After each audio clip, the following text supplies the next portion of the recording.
Guys hello and welcome back to our channel Future Builder. तो आज के इस वीडियो यानी कि लेक्चर थर्ड में हम लोग पढ़ने वाले हैं rise of nationalism in Europe का लेक्चर थर्ड, जो कि होने वाला है हमारा topic a new conservatism after 1815 के बारे में, यानी कि 1815 के बाद में क्या हुआ था यूरोप में। ठीक है, पिछले दो वीडियो से हम इस चैप्टर के बारे में पढ़ते आ रहे हैं, जिसमें लेक्चर फर्स्ट में हमने इस चैप्टर का इंट्रोडक्शन देखा था। ठीक है, उसमें हमने पढ़ा था कि कैसे जो फ्रेंच रेवोल्यूशन हुआ और उसका जो आइडिया है वो पूरे यूरोप में कैसे फैला। ठीक है, फिर जो सेकंड लेक्चर था उसमें हमने पढ़ा था कि जो अरिस्टोक्रेट थे and the new middle class था, ये लोग कौन से लोग थे। ठीक है, और फिर हमने यूरोप के डाइवर्सिटी के बारे में भी पढ़ा था। जहाँ पे हमने पढ़ा था, ठीक है, बहुत कुछ वो हम देखेंगे। उसके पहले drop your any problem in our comment box. ठीक है, या फिर आप हमें मैसेज कर सकते हैं हमारे इंस्टाग्राम आईडी @futurebuilder 2020 पे, या फिर आप हमें डीएम कर सकते हैं हमारे फेसबुक पेज फ्यूचर बिल्डर पे। ठीक है, तो हम शुरू करते हैं वीडियो। ठीक है, लास्ट क्लास में हम लोगों ने पढ़ा था जॉल्वरीन के बारे में। अब ये जॉल्वरीन क्या था और क्यों था, ठीक है, जो बच्चे नहीं पढ़े हैं वो जाके दोनों लेक्चर देख लेंगे। ठीक है, फिर ये लेक्चर पढ़ेंगे और जो पढ़ चुके हैं वो यहाँ से कंटिन्यू करेंगे। तो हमने पढ़ा था कि यूरोप जो था वो काफी डाइवर्स था। ठीक है, वहाँ पे लोग अलग अलग तरह का भाषा बोलते थे। ठीक है, जो खासकर जो जर्मन का स्टेट था वो पूरे 30 स्टेट्स में बटा था। कितने में? 30 में। ठीक है, और सारे स्टेट का जो करेंसी था, जो लैंग्वेज था, वो अलग अलग था। ठीक है, जिस कारण जो कोई एक हमने पढ़ा था कि अगर कोई एक मर्चेंट है, उसको अगर हैब्सबर्ग से न्यूरेमबर्ग जाना है तो उस बीच में उसको 11 जगह पे टैक्सेस देने पड़ते थे। अपने सामान का 5% यानी कि 55% उसको टैक्सेस देने पड़ते थे। साथ ही में वहाँ के अलग अलग करेंसी भी थे, यानी कि किसी भी जगह पे एक करेंसी नहीं था, जिस कारण जो सामान की खरीद बिक्री थी, या ठीक है, जो भी गुड्स का एक्सचेंज था, इसमें बहुत प्रॉब्लम आ रहा था। तो इस चीज को सॉर्ट आउट करने के लिए जॉल्वरीन का स्थापना प्रूसिया ने स्टार्ट करा था। ठीक है, 1834 में ये एक कस्टम यूनियन बनाया गया। क्या बनाया गया? कस्टम यूनियन, जिसे प्रूसिया ने इनिशिएट किया। ठीक है, प्रूसिया ने इनिशिएट किया और उसके बाद जर्मन के स्टेट्स ने, मैक्सिमम स्टेट्स ने इसे ज्वाइन किया। ठीक है, इस यूनियन ने क्या किया? इस यूनियन ने टैरिफ बैरियर्स को हटाया। जो टैरिफ बैरियर था वो क्या था?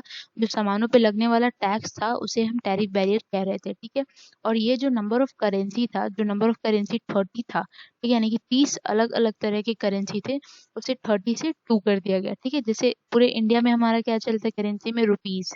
ठीक है, तो उसी तरीके से वहां पे 30 से 2 कर दिया गया, यानी कोई 30 करेंसी था, इसको सॉर्ट आउट करके कोई 2 करेंसी पूरे देश में लागू कर दिया गया, पूरे जर्मन स्टेट, प्रूसिया, ये सब में लागू कर दिया गया कि इन 2 करेंसी पे आप लोग खरीद बिक्री करेंगे। तो इस तरीके से जो जॉल्वरीन का एस्टैब्लिशमेंट था वो 1834 में at the initiative of Prussia हुआ था, and it was joined by most of the German states which used to abolish tariff barriers and reduce the number of currencies from 30 to 2। इसके बारे में बहुत ब्रीफली आपको अगर पढ़ना है तो आप हमारे पिछले लेक्चर फ्यूचर बिल्डर पे जाके देख सकते हैं। ठीक है, तो आज का ये जो वीडियो है इसमें हम लोग मेनली टॉपिक पढ़ने वाले हैं अ न्यू कंजर्वेटिज्म आफ्टर 1815। अब 1815 में क्या हुआ और उसके बाद एक न्यू कंजर्वेटिज्म आया। अब कंजर्वेटिज्म क्या, उसको भी हम इसमें देखेंगे। ठीक है, तो देखिए 1815 ही क्यों? तो बात ये थी कि जब नेपोलियन आया फ्रांस में, ठीक है, हमने पढ़ा था कि जब फ्रांस के गद्दे से लुई 16 हटे, ठीक है, फिर जैकोबिन क्लब आया, ये सब हटा के फिर नेपोलियन आया।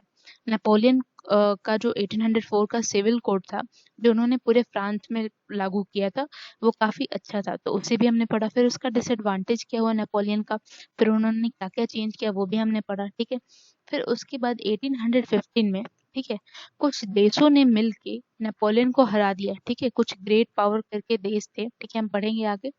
इन सब ने मिलके नेपोलियन को हरा दिया 1815 में। इसके बाद जब नेपोलियन हारा तो जो यूरोपियन गवर्नमेंट थी उसके बाद कंजर्वेटिज्म के लोगों के द्वारा चलाने जाने लगा। किसके द्वारा? कंजर्वेटिज्म। ठीक है, अब ये कंजर्वेटिज्म है क्या? ठीक है, तो हम देखते हैं। Conservatism, a political philosophy that stress the importance of tradition। ठीक है, एक कंजर्वेटिज्म ये होता है, ये एक पॉलिटिकल फिलोसफी है, विचारधारा है, जो कि जो उनका ट्रेडिशन है, ठीक है, जो किसी भी आदमी का ट्रेडिशन है, जो पहले से वो करते आ रहे हैं, उसको महत्व देता है। ठीक है, established institutions and custom and preferred gradual development to quick change। ठीक है, यानी कि ये जो कंज़र्वेटिज़्म के लोग हैं, इनका विचारधारा कैसा है? इनका विचारधारा पुराने तरीकों का है। ये अपने पुराने चीज़ों, पुराने रूल्स एंड रेगुलेशन को महत्व देते हैं और ऐसा ही ऐसा इंस्टीट्यूशन, ठीक है? जैसे अगर वो धर्म को महत्व देते हैं, तो चर्च को बिठाना पसंद करते हैं और साथ ही में वो किसी भी क्विक चेंज यानी कि सडनली जो चेंज हो जाए, इसका विरोध करते हैं और ये मानते हैं कि कोई भी चेंज जो होना चाहिए, वो धीरे-धीरे होना चाहिए, ठीक है? जैसे कि अगर हम इंडिया का एग्जाम्पल लें तो कंजर्वेटिज्म किस तरीके से हम देख सकते हैं। तो देखिए यहाँ पे इंडिया में भी जो वुमेन्स थी इनको बहुत ज़्यादा यहाँ पे भी इक्वालिटी नहीं दिया गया था। तो ये जो थी वुमेन्स क्लास, ठीक है, ये हमेशा से एक दबाने जाने वाली ग्रुप थी। तो लोगों का ये मानना था कि जो वुमेन है वो घर का काम करेंगी और जो मेन है वो बाहर का काम करेंगे, ठीक है। तो ये इनका विचारधारा था। अब जब सडनली अगर इंडिया में क्विक चेंज हो जाए और बोला जाए कि जो मेन है वो घर का काम करेंगे और जो वुमेन है वो बाहर कमाने जाएंगी, तो जो हमारे पुराने लोग हैं, ठीक है, जो हमारे जैसे दादाजी दादी जी ऐसे करके उस टाइम के जो लोग हैं, वो लोग इस चीज़ का विरोध करेंगे। क्यों? क्योंकि वो लोग कंजर्वेटिज्म सोच के हैं, ठीक है। वो लोग इस चीज़ का विरोध करेंगे और बोलेंगे कि नहीं, जो पहले से परंपरा बनी हुई है, जो चलते हुए आ रहा है वैसा ही होना चाहिए। तो यूरोप में भी इस टाइप के लोग थे कंजर्वेटिज्म, जिनकी एक विचारधारा थी जो कि अपने ट्रेडिशन को यानी कि जो उनकी परंपरा थी, जो उनके रूल रेगुलेशंस थे उसको महत्व देते थे और साथ ही में उसी तरीके का इंस्टीट्यूशन बिठाना भी पसंद करते थे और साथ ही में वो किसी भी क्विक चेंज का विरोध करते थे और वो चाहते थे कि कोई भी डेवलपमेंट हो वो ग्रेजुअल हो, ग्रेजुअल यानी काफ़ी स्लो हो। तो इनका जो विचार था वो कैसा था, वो काफ़ी स्लो था। ये लोग जो कंजर्वेटिज्म थे, ये मोनार्की को सपोर्ट करते थे, यानी जो किंग का राज्य था, ठीक है, जिसको पूरा जनता हेट करता था क्योंकि ये चीज़ इक्वालिटी नहीं देता था, लोगों के बीच में भेदभाव करता था, ठीक है। लेकिन जो कंजर्वेटिज्म टाइप के लोग थे, वो मोनार्की को सपोर्ट करते थे। तो जब नेपोलियन वहाँ से जो नेपोलियन आया, वो सडनली चेंज हो गया। जब फ्रांस में लुई 16 को हटाया गया, फिर पीपल का राज आया, फिर नेपोलियन अचानक से आके डिक्टेटरशिप जमाने लगा। तो ये जो कंजर्वेटिज्म थे, इससे बहुत ज़्यादा परेशान थे। तो ये जो कंजर्वेटिज्म लोग थे, नेपोलियन के बाद इन्होंने यूरोप को कुछ दिन चलाया और ये लोग किसको सपोर्ट करते थे? ये लोग सपोर्ट करते थे मोनार्की को, चर्च को, ठीक है? चर्च को भी सपोर्ट करते थे क्योंकि जो चर्च के लोग थे, जो चर्च के जो सेंट होते हैं, उनके फैमिली मेंबर्स होते हैं, ठीक है? उनको काफ़ी ज़्यादा ये लोग तवज्जो देते थे। जो लुई 16 थे, ये भी तवज्जो देते थे। साथ ही में कोई भी मोनार्किकल फॉर्म ऑफ गवर्नमेंट थी, वो चर्च के मेंबर्स को बहुत ही सपोर्ट करते थे। इनको एक ऊँचे दर्जे में रखा जाता था इन लोग की परंपरा के हिसाब से, ठीक है? ये लोग सपोर्ट करते थे सोशल हायरार्कीज़ को, ठीक है? यानी कि समाज में जो भी रूल्स चलते आ रहे हैं, जैसे भी वो लोग चला रहे हैं, जो भी पोज़ीशन दे रहे हैं वैसा ही रहे, ठीक है? And property and the family should be preserved. ये लोग सोचते थे कि ये जो कंज़र्वेटिज़्म फैमिली है, ठीक है? इसको बहुत इनका जो माइंडसेट है वो वैसा ही रहे, वो उसी अकॉर्डिंग चले, ठीक है? ये लोग सपोर्ट करते थे मोनार्की को, चर्च को, सोशल हायरार्कीज़ को, ठीक है? प्रॉपर्टीज़ को जो इनके पास थी, ठीक है? तो इस तरीके के थे जो कंज़र्वेटिज़्म थे, ठीक है? इसके बाद हम देखते हैं, लेकिन यहाँ पे एक कंट्रोवर्सी आया, लेकिन मोस्ट ऑफ द कंज़र्वेटिज़्म जो थे, वो ये रियलाइज़ करते थे कि अगर मॉडर्नाइज़ेशन होता है, ठीक है? यानी कि अगर मॉडर्नाइज़ेशन होता है, मॉडर्नाइज़ेशन यानी कि अगर इंस्टीट्यूशंस, ठीक है, फैक्ट्रीज़ वगैरह ये सब बैठते हैं, तो ये सब ट्रेडिशनल इंस्टीट्यूशन को स्ट्रेंथन कर सकते हैं, ठीक है? यानी कि ये जो राजा हैं, ठीक है? उनको उनके राज्य को ये लोग स्ट्रॉन्ग कर सकते हैं, जैसे मोनार्की, ठीक है? हम देखते हैं कि जो मैक्सिमम कंज़र्वेटिज़्म थे, वो ये रियलाइज़ करते थे कि अगर मॉडर्नाइज़ेशन होता है, तो ये इनके जो राजा का राज्य है, जो मोनार्की है, इसको स्ट्रॉन्ग कर सकते हैं, इसको और स्ट्रेंथ दे सकते हैं। जैसे क्या?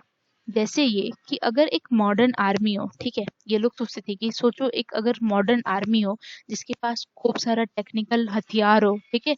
अच्छा दिमाग हो, अच्छा माइंडसेट हो और एक एफिशिएंट ब्यूरोक्रेसी हो। ब्यूरोक्रेसी क्या होता है? जो लोग हिसाब किताब रखते हैं, ठीक है? जिसमें सारा चीज़ मेंशन्ड होता है कि कब क्या कैसे व्यापार हुआ, इस चीज़ को ब्यूरोक्रेसी कहते हैं, ठीक है? तो एक अगर मॉडर्न आर्मी हो जाए, एक एफिशिएंट ब्यूरोक्रेसी हो जाए, एक डायनामिक इकोनॉमी हो जाए, ठीक है? अगर इंडस्ट्री का सेटअप हो, तो इकोनॉमिक बढ़िया हो जाए, जो फ्यूडलिज़्म है, ठीक है? जो टैक्सेस लगते हैं, इस पे रोक लग जाए, ठीक है? जो फ्यूडलिज़्म है, पीजेंट पे टैक्स लगती है, सबको हटाया जाए, ठीक है? तो इससे लोगों के बीच में जो डिसअपॉइंटमेंट है वो भी कम होगा और ये साथ ही साथ जो ऑटोक्रेटिक मोनार्कीज़ है, यानी कि ये जो राजा का राज है यूरोप में, ये सबको पावर देगी, ठीक है? अब हमने इतने दूर में क्या पढ़ा? हमने पढ़ा कि जो कंज़र्वेटिज़्म लोग थे, ये लोग काफ़ी पुराने सोच के थे। ये लोग चाहते थे ताकि जो इनका पहले परंपरा चलते आ रहा है वैसा ही चले और बहुत ज़्यादा क्विक चेंज ना हो। लेकिन जो बहुत सारे कंजर्वेटिव्स थे वो अब नेपोलियन के बाद ये सोचने लगे थे कि अगर मॉडर्नाइजेशन होता है तो हमारे राजा को सपोर्ट मिल सकता है, ठीक है, मोनार्कियल सिस्टम को सपोर्ट मिल सकता है।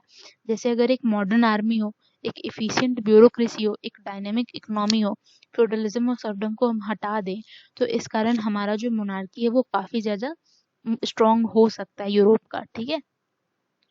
तो यही सब सोचते हुए एक वियना हुआ, ठीक है, ये सब को देखते हुए एक ट्रीटी ऑफ वियना हुआ 1815 में, जो कि काफ़ी फेमस था ट्रीटी, ठीक है, और ये चैप्टर का बहुत इंपॉर्टेंट पार्ट है।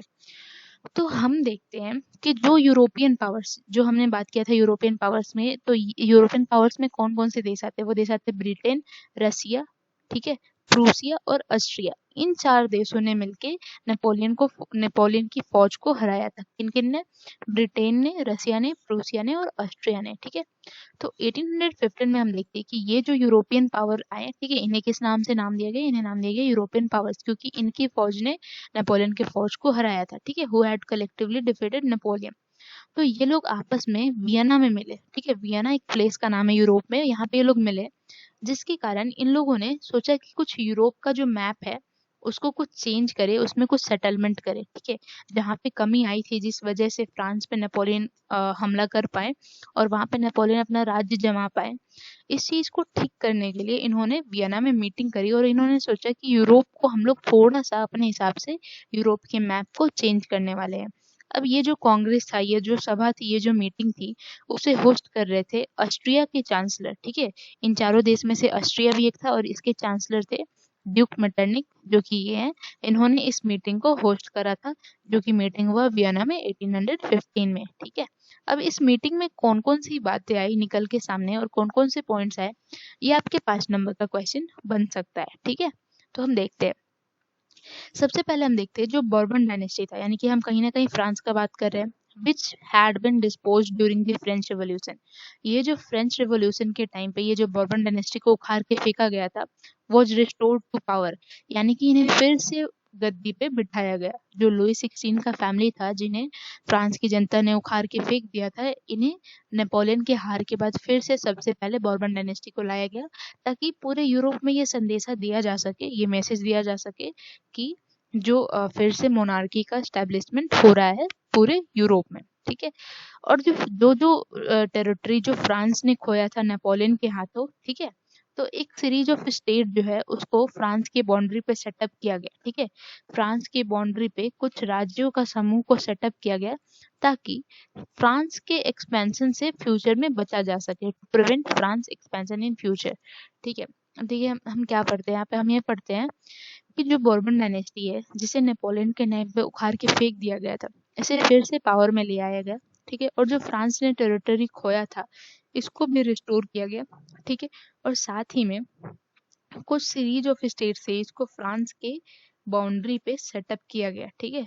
कुछ पार्ट इन्होंने नेपोलियन के हाथ लूज किया था, ठीक है, इस सबको रिस्टोर किया गया और कुछ स्टेट्स को यहाँ पे बाउंड्री पे फ्रांस के इस्टेब्लिश किया गया, ताकि जो फ्रांस का एक्सपेंशन है, फ्रांस के बाद में अगर कोई यहाँ पे आके हमला ना करे और फिर हमला करके इसको बढ़ाए ना, इसके कारण कुछ ऐसे स्टेट को सेटअप किया गया और हैंडल करने जाने लगा इस यूरोपियन पावर्स के द्वारा, ठीक है। फिर हम देखते हैं कि इस ट्रीटी ऑफ वियना में और क्या डिसीजन हुआ। तो जो नीदरलैंड की किंगडम थी, ठीक है, जो नीदरलैंड का राज्य था, जिसमें बेल्जियम भी थी, ठीक है, जिसमें बेल्जियम भी थी, जो कि हम लोग पावर शेयरिंग में इसका एग्जांपल पढ़े होंगे। इसे नॉर्थ में सेट किया गया, कहाँ पे? नॉर्थ में, ठीक है। और जो जेनोवा जगह था, इसे पिडमेंट से ऐड करके, ये दोनों जगह है, ठीक है, इसको पिडमेंट से ऐड करके साउथ में शिफ्ट कर दिया गया। कहाँ पे? साउथ में। बहुत सारे बच्चे यहाँ पे कंफ्यूज हो जाते हैं, ठीक है, ध्यान से देखेंगे। जो नीदरलैंड की किंगडम है, बेल्जियम के साथ इसको नॉर्थ में शिफ्ट किया गया, ठीक है। ये मैप में चेंजमेंट हो रही थी, ठीक है, जिसे अगर मैप है तो मैप में चेंज करके खुद से ये लोग इस चीज को सेट कर रहे थे। और साथ ही में जो जेनोआ थी, इसको पिडमेंट से ऐड करके साउथ में शिफ्ट किया गया, ठीक है। इसके बाद हम देखते हैं कि जो प्रूसिया था, ठीक है, ये जो यूरोपियन पावर है उसमें से प्रूसिया भी एक है। इसे इंपॉर्टेंट नए नए टेरिटरीज दिए गए, ठीक है, इसके वेस्टर्न फ्रंटियर पे। जो प्रूसिया का वेस्टर्न साइड था, वेस्ट का जो साइड था, इसको वहां पे एक कुछ इंपॉर्टेंट टेरिटरीज दिए गए, जबकि जो ऑस्ट्रिया था इसको कंट्रोल दिया गया नॉर्दर्न इटली का। यानी कि जो ये दो मेन देश हैं इनको भी इंपॉर्टेंट काम दिया गया। क्या दिया गया? जो प्रूसिया के वेस्ट साइड में कुछ न्यू टेरिटरीज दिया गया जो कि काफी महत्वपूर्ण थे, ये प्रूसिया के अंडर में दिया गया। और साथ ही में ऑस्ट्रिया को क्या दिया गया? ऑस्ट्रिया को दिया गया नॉर्दर्न इटली की कंट्रोल, यानी कि नॉर्दर्न इटली को अब कौन कंट्रोल करेगा? अब करेगा कंट्रोल ऑस्ट्रिया। ठीक है, फिर हम देखते हैं जो जर्मन फेडरेशन थी जिसके बारे में हमने पढ़ा था, और इसके 39 स्टेट, सॉरी स्टार्टिंग में वीडियो में मैंने गलती से इसे 30 स्टेट्स बोला था, ये 39 स्टेट्स। ठीक है, तो जो जर्मन फेडरेशन और इसकी 39 स्टेट्स है जो had been set up by Napoleon was left untouched। इसे नेपोलियन ने सेट किया था लेकिन इसे ऐसे ही छोड़ दिया गया, जैसा वो था वैसे ही, इसमें कोई चेंजमेंट नहीं किया गया, किसी को नहीं दिया गया। जो जर्मन का 39 स्टेट था वो वैसे ही अब उसी जगह पे रहेगा। ठीक है, हम देखते हैं कि ईस्ट में, ये वियना में क्या डिसाइड हुआ कि ईस्ट में जो रसिया था, ठीक है, रसिया इन यूरोपियन पावर्स में था, Russia, Prussia, Britain, Russia, Prussia and Austria. ठीक है, तो फिर हम देखते हैं कि रसिया को पोलैंड का कुछ हिस्सा दिया गया, was given part of Poland, जबकि प्रूसिया को, यानी ये जो पावर्स थे जिन्होंने मिलकर नेपोलियन को हराया, ये कहीं ना कहीं खुद भी बहुत बड़ा जिम्मेवारी ले रहे थे अलग अलग कॉन्टिनेंट पे अपना वो करके कि ये अब हमारे कंट्रोल में रहेगा। तो जो रसिया था उसको क्या दिया गया? पोलैंड का पार्ट दिया गया, और जो प्रूसिया था उसे क्या दिया गया? कुछ पोर्शन ऑफ सैक्सोनी दिया गया। ठीक है, सैक्सोनी जगह का नाम है, इसे कुछ पोर्शन, इसका कुछ पोर्शन किसे दिया गया? प्रूसिया को, और पोलैंड को किसको दिया गया? रसिया को। ठीक है, मेन इंटेंशन था वॉज टू रिस्टोर मोनार्की, यानी कि इनका मेन इंटेंशन क्या था कि पूरे यूरोप में फ्रांस की वजह से जहां जहां पे भी विद्रोह हुआ है, आंदोलन हुआ है, लेकिन फिर से ये लोग 1815 में ये करके जो मोनार्कीज है, यानी कि जो किंगडम है, किंग का, इन सब को रिस्टोर किया जा सके और इस पे अब कोई खतरा ना आए, इसी वजह से ट्रीटी ऑफ वियना हुआ था मोनार्की के सपोर्ट में 1815 में। तो इस तरीके से हमारा जो ट्रीटी ऑफ वियना वाला कॉन्सेप्ट है वो खत्म होता है। होप कि आपको समझ आया होगा। ठीक है, अब हम देखते हैं यहाँ से, autocratic monarchies did not tolerate criticism.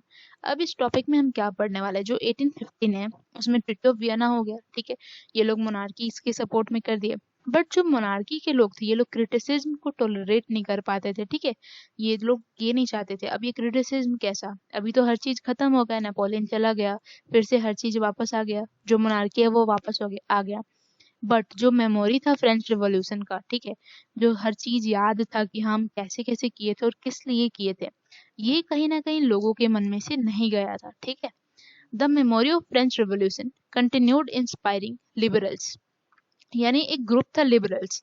Lecture second में हमने पढ़ा था व्हाट वाज लिबरल्स। ठीक है, लिबरल्स ग्रुप क्या थे? तो ये क्या चाहते थे? आज़ादी, किसी भी आदमी का आज़ादी और इक्वालिटी बिफोर लॉ। ठीक है, तो जो फ्रेंच रेवोल्यूशन का मेमोरी था ये कहीं ना कहीं हमेशा से जो लिबरल्स थे इनको इंस्पायर कर रहे थे, और उस समय भी कर रहे थे जब ट्रीटी ऑफ वियना हो रहा था।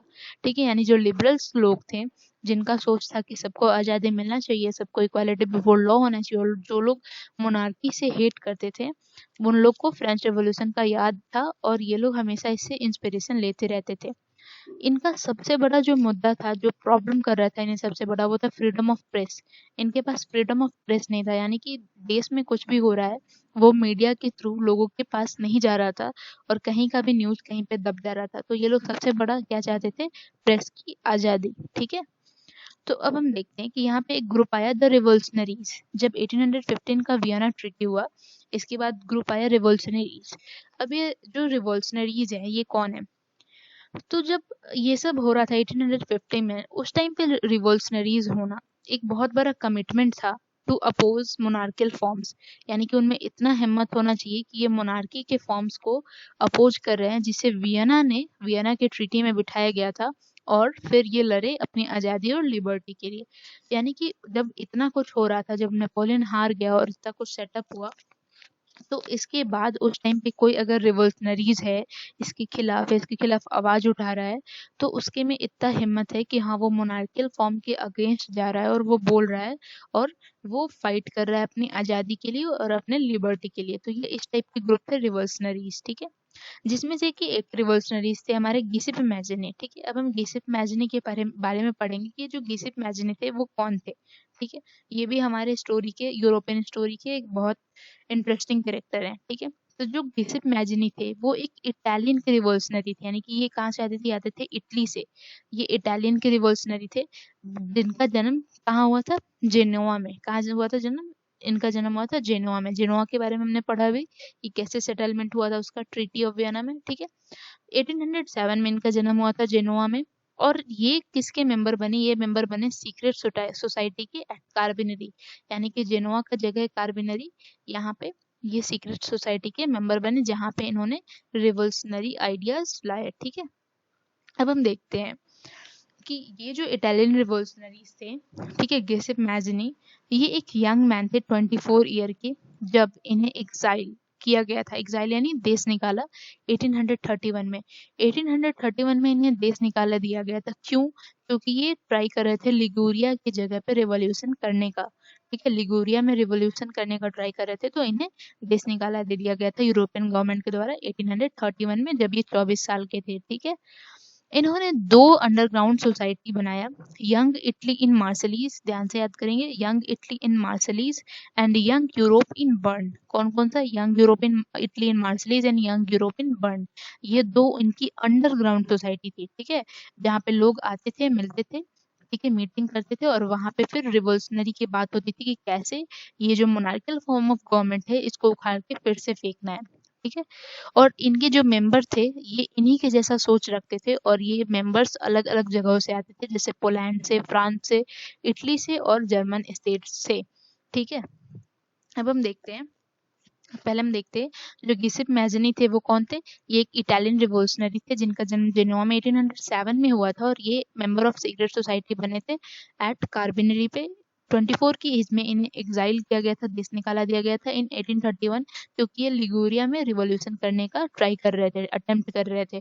इन्होंने 2 अंडरग्राउंड सोसाइटीज का फॉर्मेशन किया, young Italy in Marseilles and young Europe in burn, जिसके मेंबर्स जो थे वो इनकी तरह सोचने वाले पोलैंड, फ्रांस, इटली और जर्मन के लोग थे, ठीक है। फिर हम देखते हैं जो मजनी है, जो गिसेप मैजिनी है, ये गॉड पे बिलीव करते थे, और ये सोचते थे had intended nations to be the natural unit of mankind. और ये सोचते थे कि जो नेशन है ना उसे मानवता के लिए छोड़ देना चाहिए, ये नेचुरल चीज है, ठीक है। ये सब गॉड का दिया गया है कि कोई भी ऐसा नहीं है जो इसे अपने फायदे के लिए इसे बांट सकता है। इसीलिए जो इटली है उसे यूनिफाई करना चाहिए, यानी कि इटली को इधर उधर कहीं नहीं देना चाहिए, इटली को एकजुट होना चाहिए। उस टाइम पे इटली डिफरेंट डिफरेंट पार्ट में बटा हुआ था, ठीक है, उस टाइम पे अलग अलग टुकड़ों में इटली बटा हुआ था। तो गिसेप मैजिनी चाहते थे कि ये सारा हमारा गॉड का दिया हुआ है और मैन काइंड के लिए, ठीक है, जो इटली के लोग हैं उनका अच्छा होने के लिए इटली को यूनिफाइड होना चाहिए। ट्रीटी ऑफ वियना में इटली को इधर उधर देके ये लोग ने बहुत बड़ी गलती की। जो मैटरनिक थे, अब मैटरनिक कौन थे हमने पढ़ा भी, जो ड्यूक मैटरनिक थे वो ऑस्ट्रिया के चांसलर थे, जिन्होंने कांग्रेस को होस्ट किया था कहाँ पे, ट्रीटी ऑफ वियना में 1815 में। तो इन्होंने गिसेप मैजिनी को बोला कि ये जो बंदा है वो most dangerous enemy of our social order, यानी कि जो हमारा सोशल ऑर्डर चल रहा है अभी, जो हर चीज हिसाब किताब चल रहा है, जैसे देश चल रहा है, जैसे हम चला रहे हैं, इसका सबसे बड़ा दुश्मन कौन है, सबसे भयानक दुश्मन कौन है, उसका सबसे भयानक दुश्मन है गिसेप मैजिनी। क्यों? क्योंकि ये आजादी का सोच रखते थे, ठीक है। तो इसी के साथ हमारा यहाँ पे वीडियो खत्म होता है। अगर वीडियो पसंद आया होगा तो लाइक, सब्सक्राइब और शेयर जरूर करेंगे। Thank you.